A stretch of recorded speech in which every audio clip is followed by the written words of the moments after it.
اب یہ ہے کہ انسان اللہ سبحانہ تعالیٰ سے خیر مانگتا رہے. اس خیر میں ایک تو عام خیر مانگے، اس کی میں آگے وضاحت کروں گی، اور ایک ہے خاص طور پر کسی اہم معاملے میں اللہ تعالیٰ سے خیر مانگنا، جس کو استخارہ کہا جاتا ہے. استخارہ کا مطلب ہوتا ہے کسی چیز میں سے، یعنی دو تین آپشنز ہیں آپ کے پاس، یا زیادہ یا کم، اس میں سے بہتر چیز کا انتخاب کرنا، اس کو طلب کرنا. یعنی مثلاً آپ کے بچے کے دو تین پروپوزل آئے ہوئے ہیں، تو آپ کو سمجھ نہیں آتی کہ کس کو ہاں کریں کس کو نہیں کریں، تو آپ استخارہ کرتے ہیں. آپ کے پاس دو تین جاب اپرچونٹیز ہیں، کون سی جاب لیں؟ استخارہ کرتے ہیں. یعنی بعض اوقات انسان متزلزل ہوتا ہے نا، یہ بہتر ہے یا وہ بہتر ہے، اب آپ کو نہیں سمجھ آ رہی، تو آپ کہتے ہیں اللہ تعالیٰ جو بہتر ہے وہ مجھے عطا کر دے. استخارہ پیورلی خیر کی دعا مانگنا ہے، دیٹس اٹ. نہ یہ غیب کی خبر دیتا ہے آپ کو، اور نہ ہی اس میں کوئی خواب آنا شرط ہے، اور نہ ہی کہیں سے کوئی ہنٹ ملنا شرط ہے. یہ سمپلی خیر کی دعا کرنا ہے کہ اللہ اس میں سے خیر عطا کر دے، مجھے جو خیر والی چیز ہے وہ مجھے دے دے. کہا جاتا ہے استخر اللہ یخر لک، اللہ سے استخارہ کرو، وہ تمہارے لیے بہتر کا انتخاب کر دے گا. یعنی تم سے خود انتخاب نہیں ہو رہا، تم فیصلہ نہیں کر پا رہے. کیونکہ بعض اوقات جو اہم معاملے ہوتے ہیں، جیسے بزنس ہے، شادی ہے، ٹریولنگ ہے، تو انسان فیصلہ نہیں بعض اوقات کر پاتا، ڈبل مائنڈیڈ ہوتا ہے، کچھ چیزیں اس کو روک رہی ہوتی ہیں، کچھ چیزیں اس کو موٹیویٹ کر رہی ہوتی ہیں. تو پھر ایسے میں وہ اللہ سبحانہ تعالیٰ سے دعا کرتا ہے کہ یا اللہ آپ میرے لیے خیر کا رستہ نکال دیں، تو اللہ تعالیٰ اس کو خیر عطا کر دیتا ہے. اور اس میں خاص طور پر پھر نماز پڑھ کے اللہ سے مدد لی جاتی ہے، اور دعا کے ساتھ کہ جو کام بہتر اور اولا ہے اس کی طرف پھیر دیا جائے. تو اس کو طلب کرنا یہ استخارہ کہلاتا ہے. علماء امت کا اجماع ہے کہ نماز استخارہ سنت نماز ہے، یعنی یہ نبی صلی اللہ علیہ وسلم کی سنت ہے. اور اس میں حکمت یہ ہے کہ اللہ سبحانہ تعالیٰ سے مدد مانگی جائے، اس کے حکم کے سامنے سر تسلیم خم کیا جائے، اور اپنی طاقت، وسائل اور قدرت پر بھروسہ اور انحصار کرنے کی بجائے اللہ سبحانہ تعالیٰ سے التجا کی جائے کہ وہ دنیا اور آخرت کی خیر کو جمع کر دے. تو اس لیے جب بھی کسی چیز کی ضرورت ہو، یعنی کسی فیصلے کی خاص طور پر ضرورت ہو، تو پھر اس سے بہتر کوئی چیز نہیں کہ انسان 2 رکعت نماز پڑھے اور پھر دعا پڑھ کر اللہ تعالیٰ سے خیر مانگے، اور دعا سے پہلے اس میں اللہ تعالیٰ کی تعظیم اور حمد و ثنا کرے، اور پھر زبان سے اپنی محتاجگی کا اظہار کرے، اور اللہ سبحانہ تعالیٰ کے فیصلے کا انتظار کرے اور بہتر فیصلے کو طلب کرے. حقیقت یہ ہے کہ اللہ کے سوا کوئی غیب کو نہیں جانتا کہ بندے کے لیے خیر کیا اور شر کیا ہے، کیونکہ خالق تقدیر بھی وہی ہے، اسی نے تقدیر ہماری مقرر کی ہے. تو مومن کو چاہیے کہ چھوٹے بڑے معاملات میں فائنل فیصلہ نہ کیا کرے جب تک کہ وہ اللہ تعالیٰ سے مشورہ نہ کر لے، اللہ سے خیر نہ مانگ لے اور سنت کی پیروی نہ کر لے.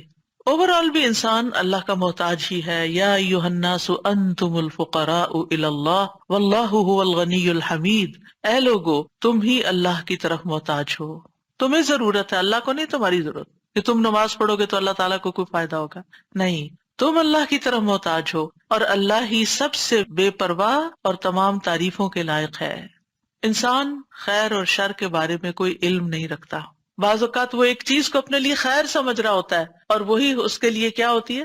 شر ہوتی ہے. اور بعض اوقات کسی چیز کو وہ اپنے لیے برا سمجھتا ہے اور وہی اس کے لیے خیر ہوتا ہے. وَعَسَىٰ أَن تَكْرَهُوا شَيْئًا وَهُوَ خَيْرٌ لَكُمْ وَعَسَىٰ أَن تُحِبُّوا شَيْئًا وَهُوَ شَرٌّ لَكُمْ وَاللَّهُ يَعْلَمُ وَأَنتُمْ لَا تَعْلَمُونَ. اور ہو سکتا ہے تم ایک چیز کو ناپسند کرو اور وہ تمہارے لیے بہتر ہو، اور ہو سکتا ہے تم ایک چیز کو پسند کرو اور وہ تمہارے لیے بری ہو، اور اللہ جانتا ہے اور تم نہیں جانتے.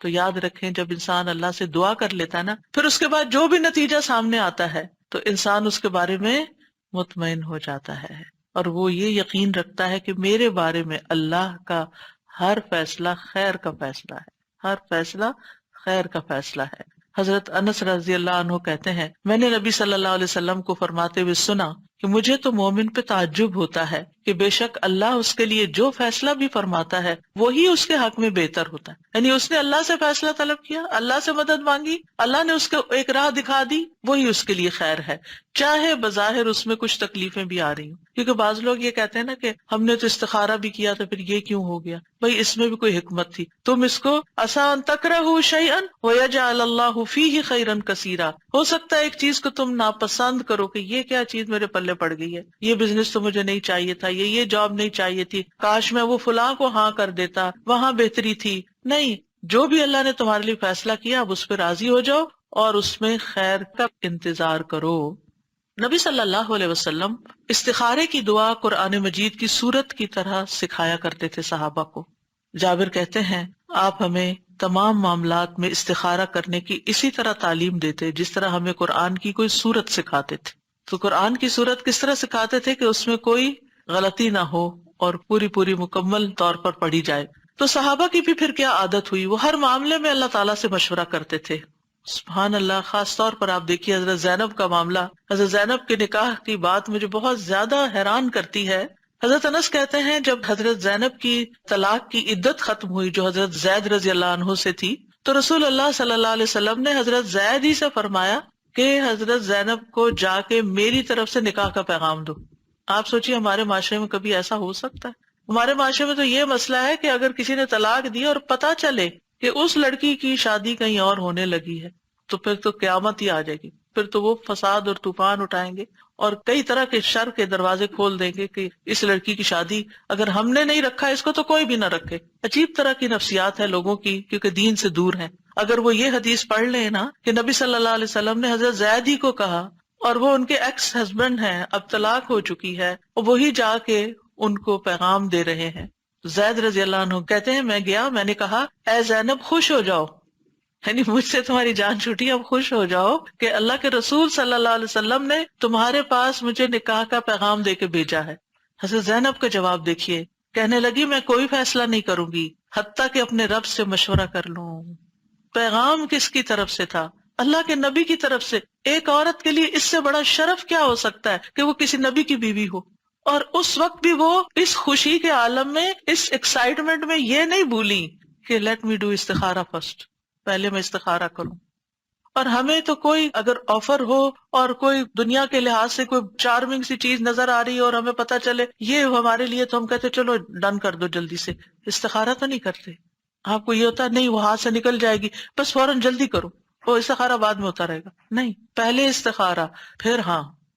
پھر آپ دیکھیے وہ اپنی نماز گاہ کی طرف اٹھی، یعنی پیغام آیا اور اٹھ کے فوراً ہی استخارہ کیا. یعنی استخارے میں بھی کوئی بہت سوچ بچار نہیں کرنی چاہیے. جب آپ نے کوئی فیصلہ کرنا ہو، کوئی آفر آئی ہے، فوراً اٹھے استخارہ کریں. اور ادھر قرآن میں حکم اتر آیا اور اللہ سبحانہ تعالیٰ نے خود سے ہی آسمانوں پر ان کا نکاح کر دیا اور رسول اللہ صلی اللہ علیہ وسلم اجازت کے بغیر ان کے پاس داخل ہو گئے. That's it. اللہ سبحانہ تعالیٰ نے ان کا استخارہ قبول کر لیا، خیر کی دعا قبول کر لی اور ان کو وہ خیر عطا کر دی. اس حدیث سے کیا پتہ چلتا ہے کہ اگر بظاہر خیر کا کام بھی نظر آتا ہو پھر بھی استخارہ کریں.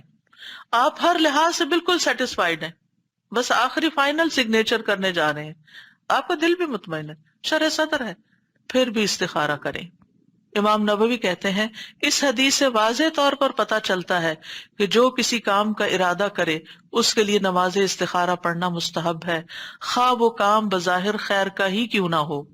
بعض علماء کہتے ہیں کسی بندے کو دنیا کے کاموں میں بھی کسی کام کے لیے، یعنی اہم کاموں کے لیے، ایک تو نا روٹین کی عادت، ڈیلی روٹین کے، لیکن اہم کاموں کے لیے اس وقت تک آگے نہیں بڑھنا چاہیے جب تک وہ اللہ سے اس میں خیر کا سوال نہ کر لے، یعنی نماز استخارہ کی 2 رکعتیں ادا نہ کر لے.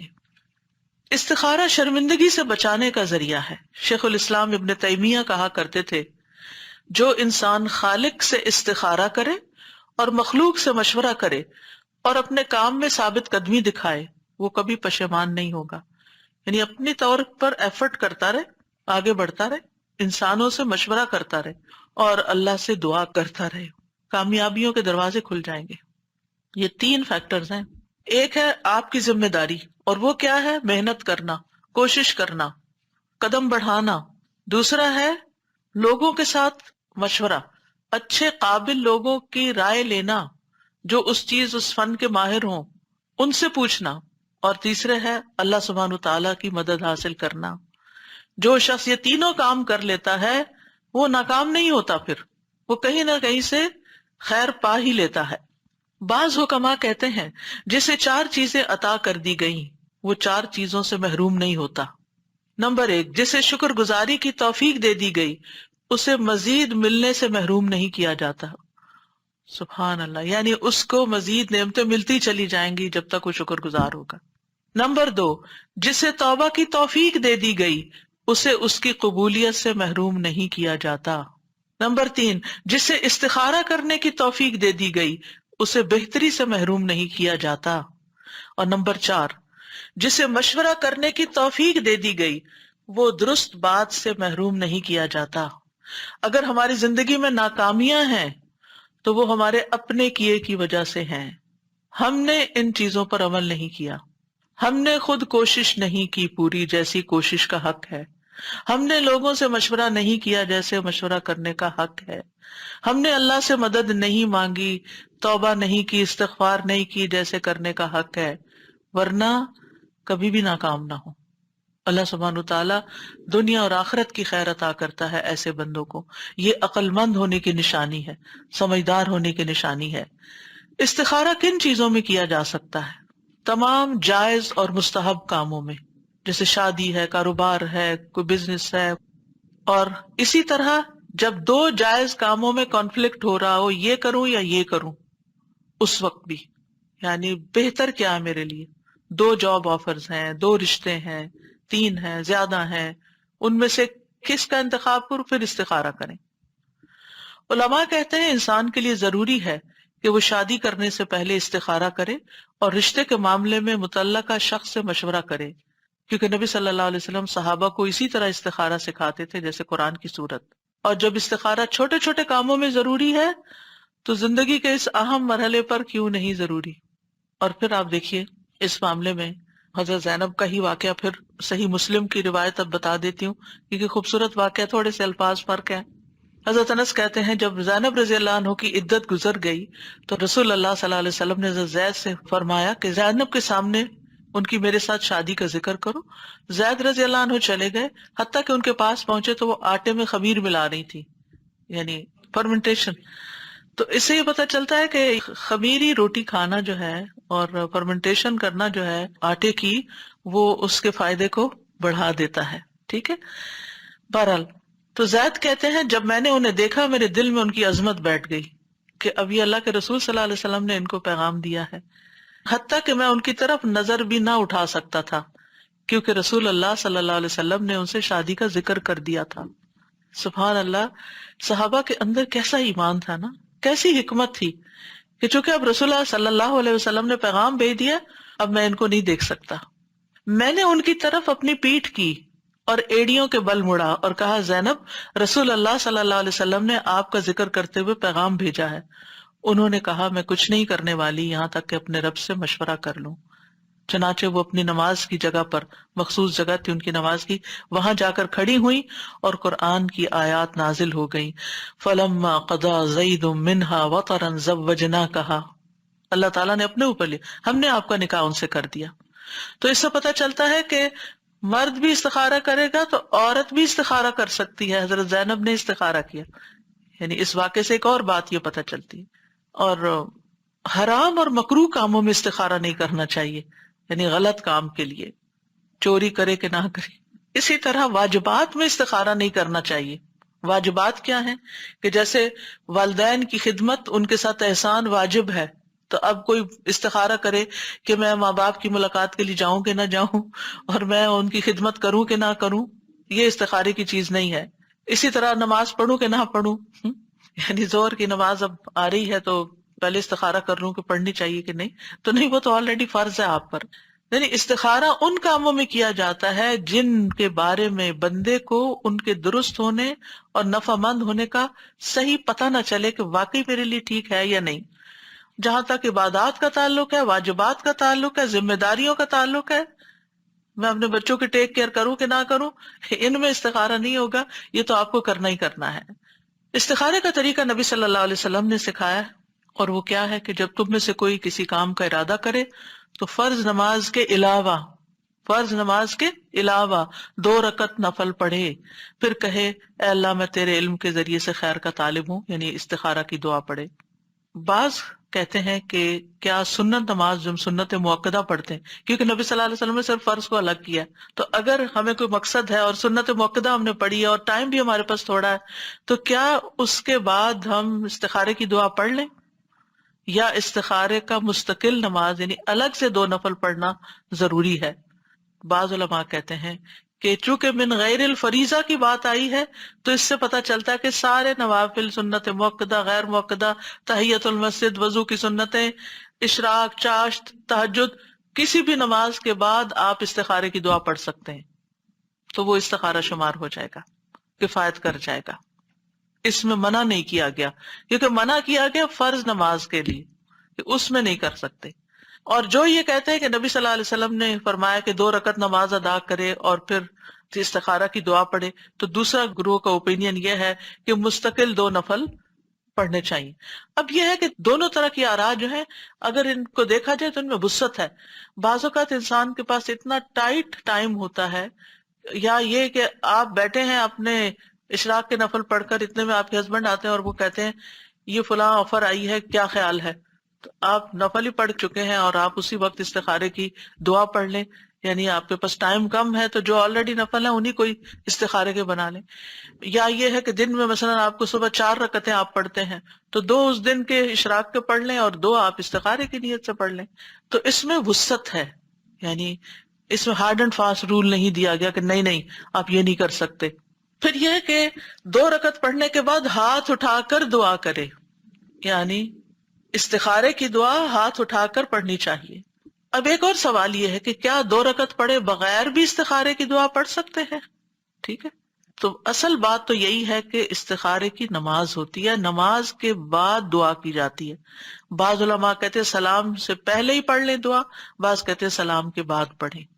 تو یہ دعا نماز کے ساتھ منسلک ہے، لیکن اگر عورت نماز نہیں پڑھنے کی حالت میں، پیریڈز کے دن ہیں، یعنی جس کے لیے نماز ادا کرنا ممکن نہیں، مثلا آپ ٹریول کر رہے ہیں، آپ کے وضو کی بھی گنجائش نہیں، کچھ نہیں، کوئی ایسی چیز آ گئی جس میں آپ کو فیصلہ کرنا ہے، آپ دیر اینڈ دین بیٹھ کر استخارے کی دعا پڑھ لیتے ہیں کہ نماز پڑھنے کا موقع نہیں ہے، کوئی جگہ نہیں ہے، راستے میں بازار میں ہے، کچھ خریدنا چاہ رہے ہیں، اور آپ کو یہ ہے کہ ابھی اسی چکر میں ہی میں یہ خرید کے لے جاؤں، آپ کو مثلاً اپنے بیڈ چاہیے، آپ کسی دکان میں چلے جاتے ہیں، کسی مال میں چلے جاتے ہیں، آپ کو کوئی چیز پسند آ جاتی، لیکن آپ سوچتے ہیں پتہ نہیں اب میرے ہسبینڈ کو بھی پسند آئے گی یا نہیں، تو میں اب کیا کروں، کروں کہ نہ کروں، اور وہاں آپ کھڑے ہو کے تو نماز بھی پڑھنے کی جگہ نہیں، تو آپ کیا کر سکتے ہیں؟ ایٹ لیسٹ اگر آپ کے لیے دوبارہ آنا ممکن نہیں اور اسی وقت زیادہ کنوینئنٹ ہے کہ کچھ اور چیزیں بھی ہیں انہی کے ساتھ ٹرانسپورٹ ہو جائے گی یہ چیز بھی، تو استخارے کی کم از کم دعا پڑھ کر آپ خریدیں۔ امام نووی فرماتے ہیں اگر وہ نماز پڑھنے سے معذور ہو تو صرف استخارے کی دعا کر لے۔ سوال یہ پیدا ہوتا ہے کہ نماز استخارہ میں کون سی صورتیں پڑھنی چاہیے؟ کوئی صورت مخصوص نہیں ہے، کوئی بھی صورت پڑھ سکتے ہیں، لیکن میں عام طور پر الم نشرح لک صدرک، یعنی دل کے اطمینان کے لیے وہ ایک تھوڑا سا کنیکشن بنتا ہے تو وہ پڑھ لیتی ہوں، لیکن کوئی ضروری نہیں ہے، اس کے لیے خاص نہیں ہے، آپ کی اپنی چوائس ہے، جو بھی پڑھیں۔ پھر اسی طرح یہ ہے کہ لوگوں کا یہ بھی سوال ہوتا ہے کہ کیا استخارے کا کوئی وقت مقرر ہے کہ اس وقت ہی استخارہ کیا جائے؟ ایسا کچھ بھی نہیں ہے، جب کسی کام کا ارادہ کریں، ارادہ، اسی وقت استخارہ کر سکتے ہیں، یعنی جائز کام ہے تو آپ فوراً ہی استخارہ کر لیں، کیونکہ نبی صلی اللہ علیہ وسلم کا فرمان ہے اذا ہم، جب کوئی ارادہ یا پختہ عزم کرے کہ میں کرنے لگا ہوں تو اس وقت استخارہ کر لیں۔ ممنوع اوقات میں نماز استخارہ نہ پڑھیں۔ ممنوع اوقات کون سے ہوتے ہیں؟ جیسے فجر کی نماز پڑھنے سے لے کر سورج کے طلوع ہونے کے بعد اونچا ہونے تک، ٹھیک ہے، یا عصر کی نماز پڑھنے کے بعد مغرب تک۔ آپ نے نماز پڑھ لی اول وقت میں، اب مغرب تک نہیں پڑھے، مغرب کے بعد آپ نفل پڑھ لیں۔ عقبہ بن عامر کہتے ہیں 3 اوقات کے متعلق رسول اللہ صلی اللہ علیہ وسلم ہمیں منع فرمایا کرتے تھے کہ ہم ان میں نماز پڑھیں، انہیں نماز سے منع کرتے، یا ان اوقات میں اپنے مردوں کو دفن کریں جب سورج نکل رہا ہو، اندر باہر ہو، حتیٰ کہ بلند ہو جائے، عین دوپہر زوال کے وقت، حتیٰ کہ سورج ڈھل جائے، اور جب سورج غروب ہونے کے قریب ہو، حتیٰ کہ غروب ہو جائے، کیونکہ بہت سی قومیں سورج کی عبادت کرتی ہیں ان 3 اوقات میں، تو ہمیں اس لیے ان کی مخالفت کرنے کے لیے اور مشابہت سے بچنے کے لیے ان 3 اوقات میں عبادت سے، یعنی صرف نماز اور مردوں کو دفن کرنا. بعض لوگ تو قرآن پڑھتے پڑھتے بند کر کے رکھ دیتے ہیں، یہ میں نے خود دیکھا. یہ کیا بھائی؟ کہتے ہیں زوال کا وقت ہو گیا. ہمیں قرآن پڑھنے سے منع نہیں کیا گیا، ہمیں ذکر کرنے سے منع نہیں کیا گیا، صرف نماز اور مردوں کا دفن کرنا ان اوقات میں منع ہے. ہاں، اگر کوئی ایسی مشکل آ گئی ہے کہ جس میں اتنا انتظار نہیں کیا جا سکتا، مثلاً آپ کو ڈاکٹرز کہہ رہے ہیں کہ وینٹیلیٹر پہ ڈالنا کہ نہیں ڈالنا، کانسنٹ دے دیں. اب آپ عصر پڑھ چکے ہیں اور مغرب تک کافی وقت ہے، اور جو بیچارہ بیمار ہے اس کی جان پہ بنی ہوئی ہے، مغرب تک انتظار نہیں کر سکتے. بھائی ابھی بتاؤ ڈالنا کہ نہیں ڈالنا. تو اب آپ کیا کریں گے؟ استخارہ کریں گے اور اس کے بعد فیصلہ کریں گے. یعنی اگر کسی ایسے کام کے لیے ایمرجنسی کی کوئی کیفیت آ گئی ہے اور آپ کو استخارے کی ضرورت ہے، تو پھر آپ اسی ممنوع وقت میں بھی پڑھ کے آپ استخارہ کی یا تو دعا پڑھ لیں کم از کم، یا پھر نفل پڑھ کے دعا کر کے آپ فیصلہ کر لیں. اور جس چیز کو مؤخر کر سکتے ہیں اس کو آپ مؤخر کریں. استخارے کی دعا ہے اللہم انی استخیرک بعلمک واستقدرک بقدرتک واسألک من فضلک العظیم فإنک تقدر ولا اقدر وتعلم ولا اعلم وانت علام الغیوب اللہم ان کنت تعلم ان هذا الامر خیر لی فی دینی ومعاشی وعاقبت امری فاقدره لی وَإِن كُنتَ تَعْلَمُ أَنَّ هَذَا الْأَمْرَ شَرٌّ لِّي فِي دِينِي وَمَعَاشِي وَعَاقِبَةِ أَمْرِي فَاصْرِفْهُ عَنِّي وَاصْرِفْنِي عَنْهُ وَاقْدُرْ لِي الْخَيْرَ حَيْثُ كَانَ ثُمَّ رَدِّنِي بِهِ. تھوڑے سے الفاظ کے فرق کے ساتھ اور دعا بھی ہے، لیکن بیسیکلی یہی دعا ہے. سب سے پہلے استخیرک، میں آپ سے خیر مانگتا ہوں اے اللہ کہ تو ان کاموں میں سے بہتر چیز کی طرف میری رہنمائی کر دے. اے اللہ میں تجھ سے تیرے علم کی بدولت خیر طلب کرتا ہوں، اور تیری قدرت کی بدولت تجھ سے طاقت مانگتا ہوں، اور تیرے فضل عظیم کا سوال کرتا ہوں. بے شک قدرت تو ہی رکھتا ہے، مجھے کوئی قدرت نہیں، اور تو جانتا ہے اور میں کچھ نہیں جانتا، اور تو تمام پوشیدہ باتوں کو جاننے والا ہے. اے اللہ اگر تو جانتا ہے کہ یہ کام، اور کام کا یا نام لیں، صرف یہ کام نہ کہیں بلکہ فلاں جگہ شادی کرنا بچے کی، یا کوئی اور کام، یہ بزنس کرنا، یہ جاب لینا، بولیں اس لفظ کو، اردو میں بول دیں بے شک. میرے دین، میری دنیا اور میرے کام کے انجام کے اعتبار سے میرے لیے بہتر ہے تو اسے میرے لیے نصیب کر، اور اگر تو جانتا ہے کہ یہ کام میرے دین، میری دنیا اور میرے کام کے انجام کے اعتبار سے برا ہے تو اسے مجھ سے ہٹا دے، اور مجھے بھی اس سے ہٹا دے، اور میرے لیے خیر مقدر کر دے جہاں بھی وہ ہو، پھر اس پر مجھے راضی کر دے، اس پر مجھے راضی کر دے. کیونکہ اس وقت پھر یہ خیال آنا کہ اوہ فلاں بہتر تھا، تو یہ انسان کے اطمینان کو ختم کر دیتا ہے. تو استخیرو کا، میں تجھ سے خیر طلب کرتا ہوں کہ جو زیادہ فائدہ مند چیز ہے میں اس کی طرف جاؤں.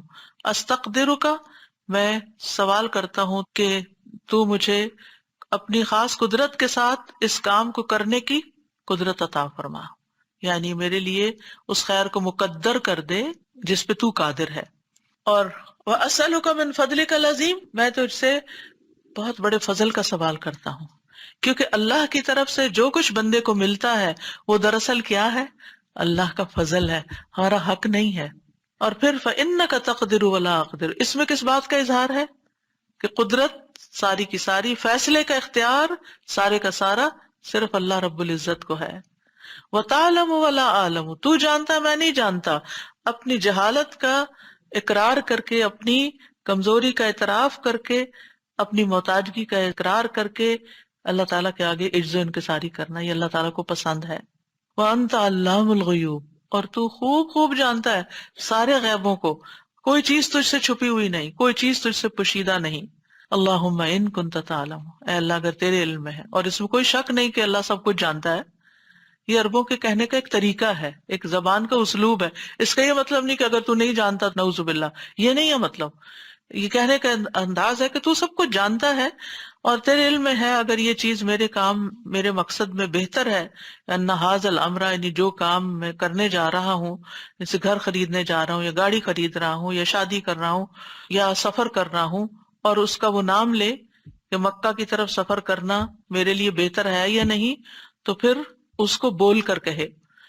اور بعض اہل علم کہتے ہیں کہ اگر وہ اس کو کہنا ہی نہیں آ رہا تو دل میں جو ہے ادھر ہی اشارہ کرے کہ یا اللہ جو میرے دل میں جو میں چاہتا ہوں اگر وہ میرے لیے بہتر ہے تو یہ بھی کر سکتے ہیں. لیکن افضل کیا ہے الفاظ بھی بولے جائیں. نہیں بول سکتے تو پھر نیت تو کریں، یہ نہیں کہ سوچا سمجھا ہی نہیں اور بس رٹا ماری ہوئی دعا پڑھ کے استخارہ کر لیا، یہ نہیں ہونا چاہیے. پھر خیر لی فی دینی و معاشی وعاقبت امری، دین، معاش اور انجام. کیونکہ بعض فیصلے ہمیں بڑے اچھے لگتے ہیں لیکن دین کے لحاظ سے اچھے نہیں. مسجد سے بہت دور گھر خرید رہے ہیں، اچھا نہیں. اسی طرح ایک جاب چھوڑ کے دوسری لے رہے ہیں حالانکہ وہ اچھی نہیں کیونکہ اس میں حرام انوالوڈ ہے. پھر اسی طرح انجام کے اعتبار سے بعض چیزیں آج اچھی ہیں لیکن کل یہ سٹاکس اچھے نہیں نکلنے والے، تو اللہ تعالیٰ ہمیں ان سے پھیر دے. عاقبت امری، تو دین کو سب سے پہلے مقدم کیا گیا ہے کہ سب سے پہلے فیصلہ کرتے ہوئے انسان اپنے دین کی فکر کرے، دین کی خیر سمجھے کہ یہ فیصلہ میرے دین میں کیسا رہے گا، اور پھر اس کے بعد باقی چیزیں. کیونکہ اگر وہ انسان چاہتا بھی اور وہ کام نہیں ہوا، دعا نہیں قبول ہوئی، تو پھر یہ کہ دل میں کچھ باقی نہ رہے. فَاصْرِفْهُ عَنِّي وَاصْرِفْنِي عَنْهُ، اس کو بھی دور کر دے مجھ سے اور مجھے بھی اس سے دور کر دے. کیونکہ ہوتا یہ ہے کہ مثلا ایک لڑکا کہیں شادی کرنا چاہتا ہے اور وہ استخارہ کر رہا ہے کہ یہاں شادی ہو جائے اور وہ نہیں ہوتی، لیکن اس لڑکی کا خیال دل سے نہیں نکال پا رہا، تو کیا کرنا چاہیے؟ یہ دعا کرنی چاہیے کہ انہیں پھیر دے مجھے اس سے. کوئی گھر خریدنا چاہ رہا ہے اور اس کو بڑا ہی پسند آ گیا ہے اور وہ اس کے خوابوں میں سما گیا ہے اور وہ امیجنیشن میں بھی وہاں گھوم پھر رہا ہے لیکن وہ ڈیل ہی نہیں ہو سکی، تو اب کیا ہے؟ فَاصْرِفْهُ عَنِّي وَاصْرِفْنِي عَنْهُ، اللہ میرا دھیان ادھر سے ہٹا دے. کیونکہ یہ چیز پھر انسان کو بے چین کیے رکھتی ہے. اب کیا ہوتا ہے اس کا نقصان؟ آپ نے اس کے بجائے کوئی اور گھر خرید بھی لیا، رہے اس میں رہے فزیکلی اور سوچ جو دوسرا آپشن تھی اس پہ رہے، تو یہ چیزیں خلل ڈالتی ہیں انسان کے اندر. تو کتنی خوبصورت دعا سکھائی گئی کہ اللہ پھر اس کا دھیان بھی ہٹ جائے. وَاقْدُرْ لِيَ الْخَيْرَ حَيْثُ كَانَ، خیر جہاں بھی ہے میرے مقدر میں کر دے. یعنی تقدیر تو ہی بدل سکتا ہے. ثم ردنی بھی یا اردنی بھی، اللہ پھر اس کے بعد جو تو میرے لیے فیصلہ کرے مجھے اس پر راضی بھی کر دے، اطمینان بھی دے دے اور اس کا دل پرسکون ہو جائے. اب استخارہ کرنے کے بعد کیا کیا جائے؟ کیا استخارہ غیب کا علم ہے جو آپ کو مل جاتا ہے یا آپ کسی غیب کو جاننے کا سوال کر رہے ہیں؟ نہیں، یہ دراصل اللہ پر یقین اور بھروسے کی علامت ہے. اور آپ نے دعا کر کے جو ارادہ کر لیا جس کام کا، وہ کر جائیے. فَإِذَا عَزَمْتَ فَتَوَكَّلْ عَلَى اللَّهِ إِنَّ اللَّهَ يُحِبُّ الْمُتَوَكِّلِينَ. جب آپ کسی کام کا پختہ ارادہ کر لیں تو اللہ پہ بھروسہ کریں اور کام شروع کر دیں، کیونکہ اللہ تعالیٰ توکل کرنے والوں کو پسند کرتا ہے. اب استخارے کا جواب کیسے معلوم ہوگا؟ وہ کام آسان ہو جائے گا جو آپ کرنا چاہ رہے ہیں، وہ آپ کے لیے رستہ بن جائے گا. شر ہو تو اللہ تعالیٰ پھیر دے گا. تو اس کام میں آسانی آنا اور اس کام کے ہوتے چلے جانا، یہ اس کی بہتری کی علامت ہے. اور اگر کوئی رکاوٹ آ گئی ہے تو اس کا مطلب وہ ٹھیک نہیں. ویسے کسی نے شادی کے لیے استخارہ کیا اور اس کے بعد رشتہ ہی ٹوٹ گیا، جو تھوڑی بہت بات چل رہی تھی وہ بھی ختم ہو گئی، تو سوچا جائے کہ اسی میں کوئی بھلائی ہوگی، اسی میں بہتری ہوگی، شیطانی وسوسوں کا شکار نہ ہو انسان. اور استخارے کے بعد جس کام پر شرع صدر ہو وہ کر لیا جائے. مثلا دو کام ہے اور ان میں سے ایک پر ذرا دل کا اطمینان ہو رہا تو اس طرف آپ چلے جائیں. اگر انسان متردد ہے، ابھی بھی کچھ فیصلہ نہیں کر پا رہا، نان ڈیسائسو ہے، تو دوبارہ استخارہ کر لیں، پھر تیسری دفعہ استخارہ کر لیں اور اس کے بعد کسی صاحب بصیرت سے مشورہ کریں. اب آپ نے اپنا کام کر لیا، کوشش بھی کر لی اور دعا بھی کر لی، اب مشورہ کریں. مشورے کے بعد جو چیز آپ کو بہتر لگے پھر وہ کر جائیں. یاد رکھیے استخارے کا تعلق خواب سے نہیں. ایک رات میں انسان 3 4 خوابیں دیکھتا ہے، اس میں سے کس کو آپ کہیں گے استخارے کا جواب ہے؟ تو خوابوں پہ مت جائیں. ٹھیک ہے، مبشرات ہیں، خوشخبریاں ہوتی ہیں. اگر آپ نے استخارہ بھی کیا ہوا تھا اور آپ کو کوئی اچھی سی خواب آ گئی تو آپ اس سے ایک اچھا شگون لے سکتے ہیں کہ انشاءاللہ اچھا ہوگا، اچھی چیز دیکھی ہے. لیکن یہ کوئی حتمی بات نہیں ہے. یعنی بعض لوگ کہتے ہیں ہم نے استخارہ کیا، ہمیں خواب بھی بہت اچھا ہے لیکن نتیجہ اچھا نہیں آیا. یاد رکھیے شرعی احکامات کی بنیاد خوابوں پر نہیں رکھی جاتی. جب بھی استخارہ کرے تو توکل کریں، جب ارادہ کرے تو پیش قدمی کریں. بعض اوقات انسان استخارے کے ساتھ اس کی اپنی خواہش بھی بیچ میں شامل ہو جاتی ہے. جو اس کے دل کی خوشی ہوتی ہے کوئی یا مرضی ہوتی ہے وہ بھی بیچ میں آ جاتی ہے. تو اس میں یہ ہے کہ استخارے سے پہلے جس کام کا شرح صدر ہو چکا ہے اور اس میں انسان کی طاقت اور خواہش کا دخل ہے، یعنی خواہش بیچ میں شامل ہے، تو پھر وہ کام نہ کرے، کہ اصل میں تو آپ کی خواہش ہے جو کروا رہی ہے. پھر اسی طرح استخارہ کرنے سے پہلے اپنے دل کو خالی کریں، یعنی جو آپ کی کسی چیز کی طرف انکلینیشن ہے اس کو پہلے ہٹائیں. ایک رشتہ ماں باپ بتا رہے ہیں اور ایک آپ نے خود پسند کیا ہوا ہے، تو آپ دونوں کو پہلے دل سے نکالیں، پھر دعا کریں، پھر اس کے بعد فیصلہ کریں مشورے کے بعد. اور پھر اسی طرح یہ ہے کہ کیا استخارہ ایک سے زیادہ بار کیا جا سکتا ہے؟ جی ہاں، ایک سے زیادہ بار بھی کرنا درست ہے. کیا کسی دوسرے کی طرف سے استخارہ کیا جا سکتا ہے؟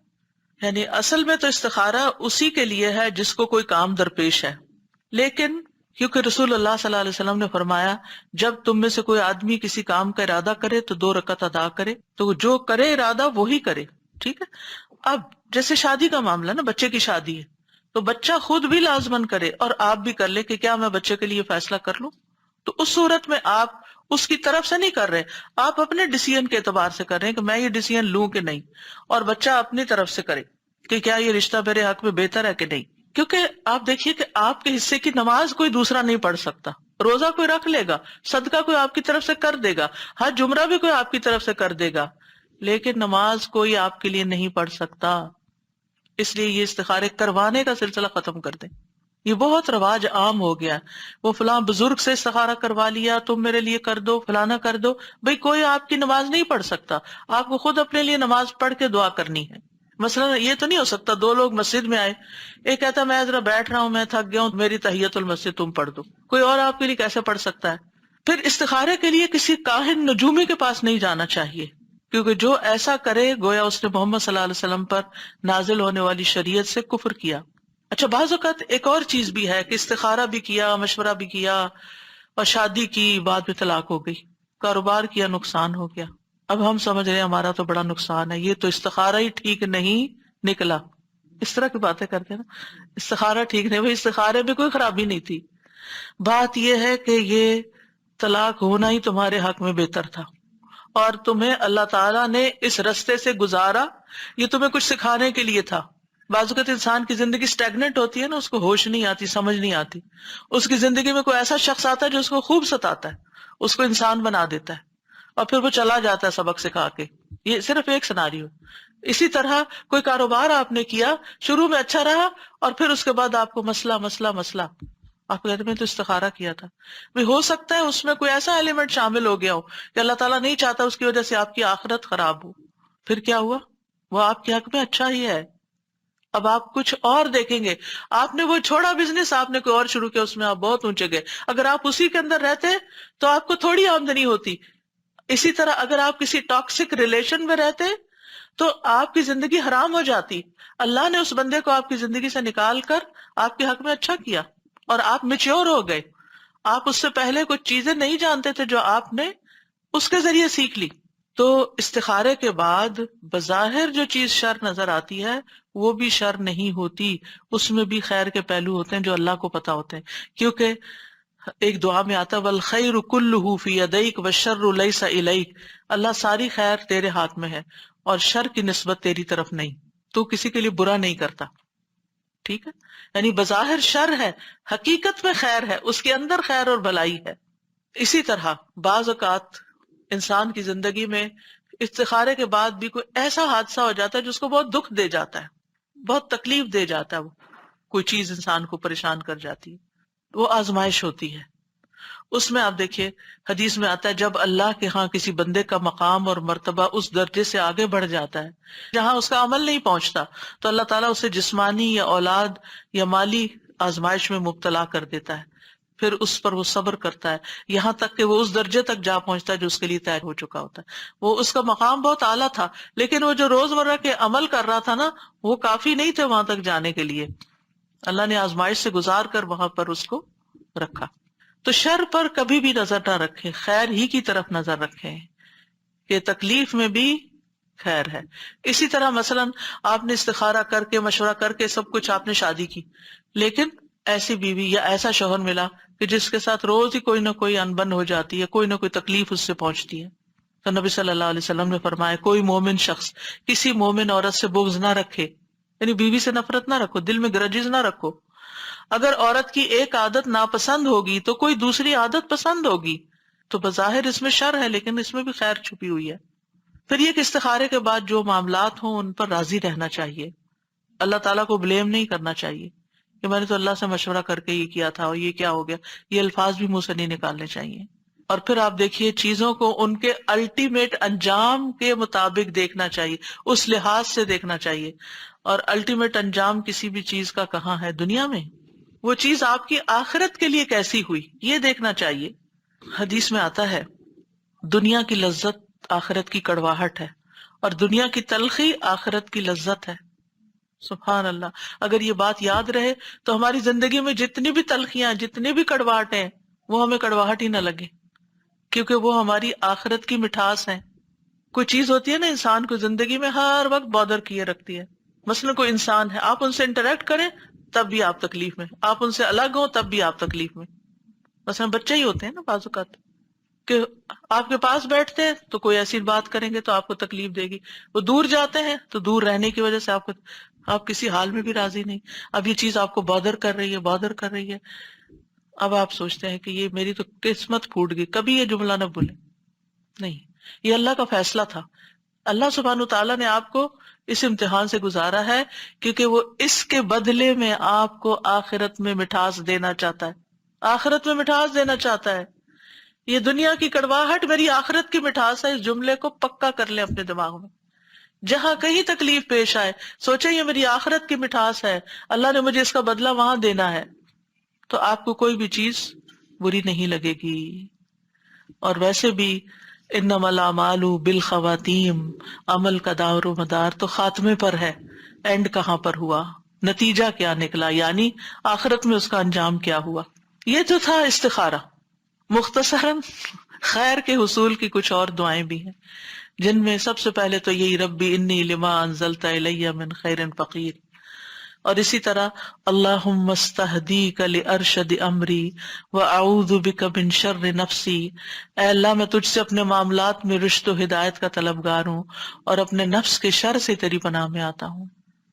تو یہ دعا بھی بہت خوبصورت ہے۔ اسی طرح ہر طرح کی خیر پانے کا سوال، اللہم انی اسألک من الخیر کلہ عاجلہ وآجلہ ما علمت منہ وما لم اعلم، اللہم انی اسألک من خیر ما سألک عبدک ونبیک محمد صلی اللہ علیہ وسلم واعوذ بک من شر ما عاذ منہ عبدک ونبیک، اللہم انی اسألک الجنۃ وما قرب الیہا من قول او عمل واسألک ان تجعل کل قضاء تقضیہ لی خیرا، اے اللہ میں تجھ سے ہر خیر کا سوال کرتا ہوں۔ حضرت عائشہ کہتی ہیں کہ نبی صلی اللہ علیہ وسلم نے خود انہیں یہ دعا سکھائی تھی، ایک دعا حضرت ابو بکر کو بھی سکھائی تھی۔ تو ہم اپنے پیاروں کو، حضرت عائشہ نبی صلی اللہ علیہ وسلم کو بہت پیاری تھی، کسی نے پوچھا آپ کو سب سے پیارا انسان کون لگتا ہے تو آپ نے فرمایا عائشہ، اس کے بعد کون؟ فرمایا عائشہ کا باپ۔ تو جس سے انسان کو محبت ہو تو اس محبت کا تقاضا ہے کہ اس کو بہترین چیز دے، اور وہ بہترین چیز کیا ہو سکتی ہے؟ جس میں دنیا اور آخرت کی خیر کا سوال ہے، جو یہ دعا آپ نے حضرت عائشہ کو سکھائی۔ تو اپنے بچوں کو بھی یہ دعا سکھانی چاہیے، اپنے پیاروں کو سکھانی چاہیے کہ اے اللہ میں تجھ سے ہر خیر کا سوال کرتا ہوں، ہر خیر کا، خواہ وہ فوری ہو یا تاخیر سے ہو، خواہ میں اسے جانتا ہوں یا میں جانتا نہیں، میں تو خیر مانگ رہا ہوں۔ اے اللہ میں تجھ سے ہر اس خیر کا سوال کرتا ہوں جس کا سوال تجھ سے تیرے بندے اور تیرے نبی محمد صلی اللہ علیہ وسلم نے کیا۔ کیا ان سے زیادہ بھی کوئی جانتا ہے کہ خیر کیا ہو سکتی؟ انہوں نے ہر خیر کا سوال کیا۔ اور ہر اس شر سے تیری پناہ میں آتا ہوں جس سے تیرے بندے اور تیرے نبی نے پناہ مانگی ہو۔ اے اللہ میں تجھ سے جنت اور اس کے قریب کر دینے والے ہر قول اور عمل کا سوال کرتا ہوں، اور جہنم اور اس کے قریب کرنے والے ہر قول اور عمل سے تیری پناہ مانگتا ہوں، اور میں تجھ سے سوال کرتا ہوں کہ تو میرے لیے جو فیصلہ بھی کرے وہ خیر کا فیصلہ فرما۔ یعنی میری زندگی میں جو بھی فیصلے ہوں، جو بھی میری تقدیر کے فیصلے ہوں، تیرے ہاتھ میں، تو ان میں خیر جاری کر دے. پھر اسی طرح صبح شام کی دعاؤں میں سے جو دعا ہے امسینا و امسل ملک للہ والحمد للہ لا الہ الا اللہ وحدہ لا شریک لہ لہ الملک ولہ الحمد وہو علی کل شیء قدیر رب اسألک خیر ما فی ہذہ اللیلۃ وخیر ما بعدہا. اور صبح کے وقت آپ کیا پڑھتے ہیں؟ اسألک خیر ما فی ھذا اليوم وخیر ما بعدہ. اور شام میں وَأَعُوذُ بِكَ مِن شَرِّ مَا فِي هَذِهِ اللَّيْلَةِ وَشَرِّ مَا بَعْدَهَا. اللہ اس رات کے شر اور جو اس کے بعد ہے اس سارے شر سے بچا لے. اور اسی طرح دن کے لیے بھی دن کے شر اور دن کے بعد جو آ رہے اس کے شر سے بھی بچائے. جو بندہ صبح شام یہ دعائیں پڑھتا رہے انشاءاللہ ہر شر سے بچا لیا جائے گا اور خیر نصیب ہوگی. اور ہوا چلنے پر خیر کا سوال کرنا. تیز ہوائیں چلتی ہیں اکثر، اس کو برا بھلا کہنے کی بجائے آج موسم بہت خراب ہے، یہ بھی برا بھلا کہنا ہوتا ہے خراب ہے، تو یہ اس کی بجائے دعا کریں اللہم انی اسألک خیرہا وخیر ما فیہا وخیر ما ارسلت به واعوذ بک من شرہا وشر ما فیہا وشر ما ارسلت به. اے اللہ میں تجھ سے اس ہوا کی بھلائی مانگتا ہوں اور جو کچھ اس میں ہے اس کی بھلائی، اور جو اس کے ذریعے بھیجا گیا ہے اس کی بھی بہتری مانگتا ہوں، اور اس کے شر اور جو کچھ اس میں ہے اور اس کے شر اور جس کے ساتھ یہ بھیجا گیا اس سے بھی میں پناہ مانگتا ہوں. جو کچھ اس میں ہے اور اس کا شر اور جو اس کے ساتھ بھیجا گیا سب کے شر سے. ہے تو ہوا کے بارے میں دعا، لیکن آپ اگر اپنے گھر کا کوئی اپلائنسز بھی خریدتے ہیں نا تو آپ کے دل میں اگر یہ پریشانی آتی، یہ کارڈ چھپائے گئے تھے ایک دفعہ ہوا کے لیے تو لگا سامنے رکھو، جس چیز کا بھی مجھے آتا ہے نا کہ پتہ نہیں اس میں خیر ہے کہ شر ہے، تو میں یہ دعا پڑھ لیتی ہوں کہ اے اللہ میں اس چیز کے خیر کا سوال کرتی ہوں اور جو اس کے اندر خیر ہے اس کا سوال کرتی ہوں، اور جس خیر کے ساتھ یہ بھیجی گئی اس کا سوال کرتی ہوں، اور اسی طرح شر سے بچنے کے لیے دعا. تو اتنی ٹھنڈک پڑ جاتی ہے، دل کو پریشانی ختم ہو جاتی ہے کہ اللہ نے اس میں جو خیر رکھی ہے اللہ دے دے گا، اور جو شر ہے اللہ اس سے بچا لے گا. اور اسی طرح سواری یا بیوی کے خیر کا سوال بھی سکھایا گیا ہے. اللہم انی اسألک من خیرہا وخیر ما جبلت علی واعوذ بک من شرہا وشر ما جبلت علی. اے اللہ میں تجھ سے اس کی خیر مانگتا ہوں اور اس کی پیدائشی عادتوں کی بھلائی چاہتا ہوں.